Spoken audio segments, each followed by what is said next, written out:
listening to the C3 Network Podcast with Dan Holland. Our mission is to create a network of microchurches that are finding, teaching, and equipping people to be on mission. Our hope is that this encourages you. Be sure to leave us a review so you can help us share our message with more people who need to hear it. And now, Dan Holland.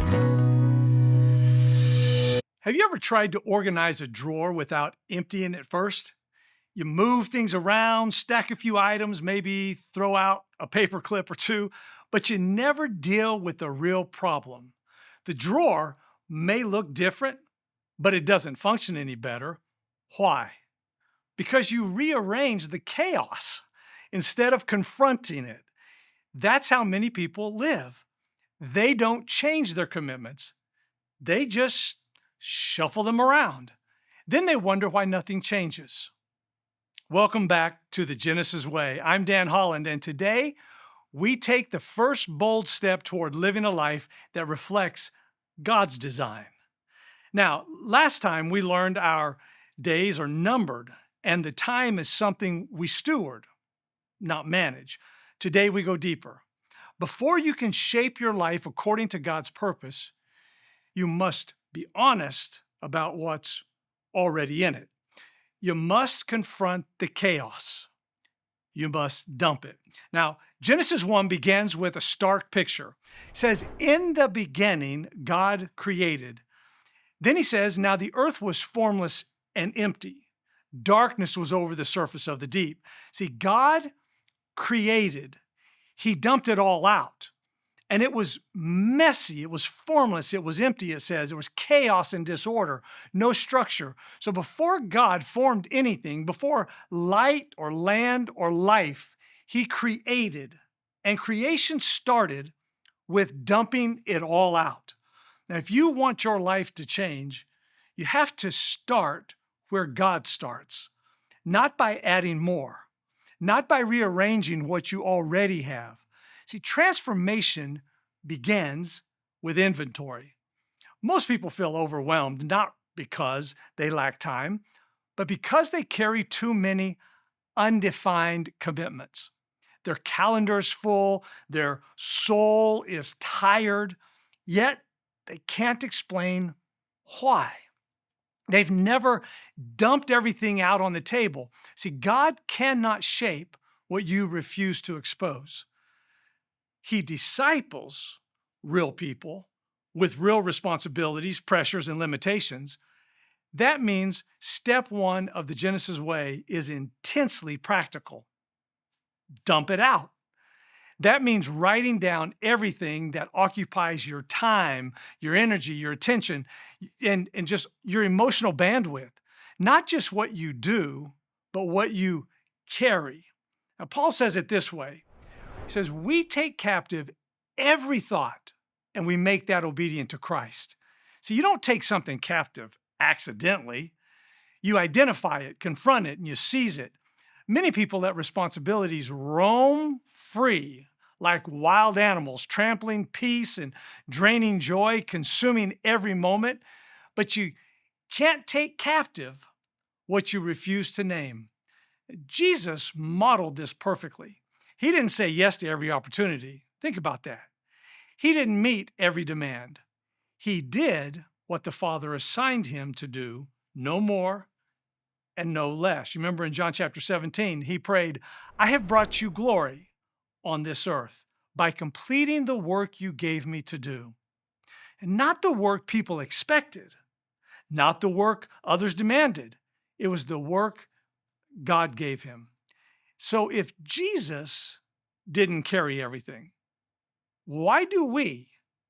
Many of us aren't overwhelmed, see, because life is hard. We're overwhelmed because we're dishonest about our lives. We say yes without praying. We commit without counting the cost. We hold on to responsibilities long after their season has ended. And then we pray for strength when we should be asking for wisdom.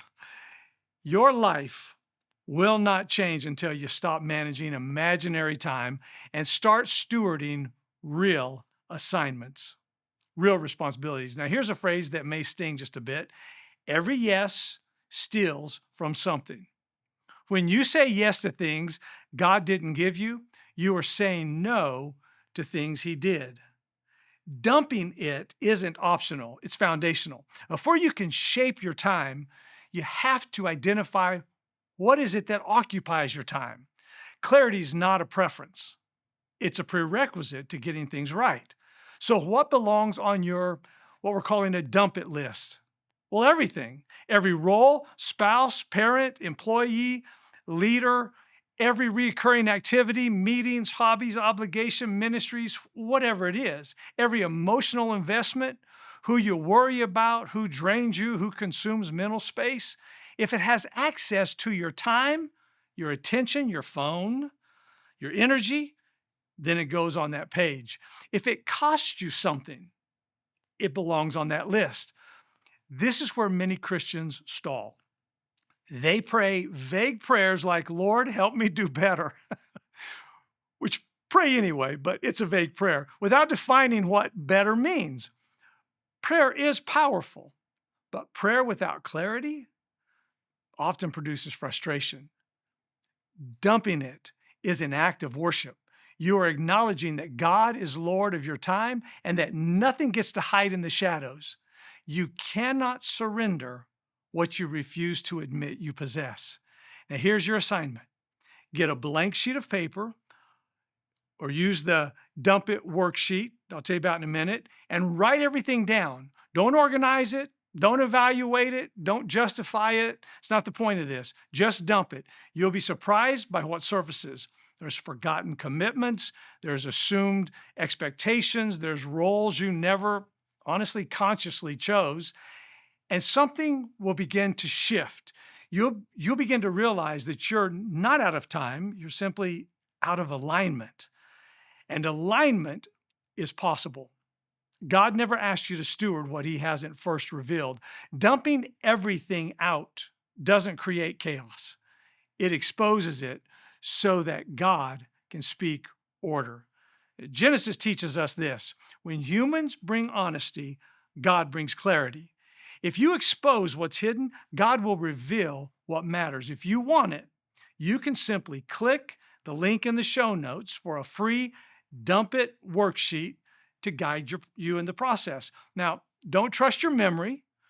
Don't assume you know what fills your life. Just face it, name it, write it down. That's the point. Transformation doesn't begin with intention. It begins with action. And next time, we'll take everything you've uncovered and begin to shape it, just as God shaped chaos into a world with boundaries and purpose, rhythm, and beauty. But none of that happens if you skip this step. You can't shape what you have not dumped out. Your days are numbered, my friend. Your time is entrusted to you. Your assignments are sacred, and your life is far too important to be buried under the things that God never asked you to carry. Don't just manage what you have. Dump it out, confront it, name it, and then watch what God does. And I'll see you next time on The Genesis Way. Thanks for tuning in. If you like this podcast, we post a new episode each week, so be sure to subscribe and leave us a review so you can help share our message. We'll see you next time.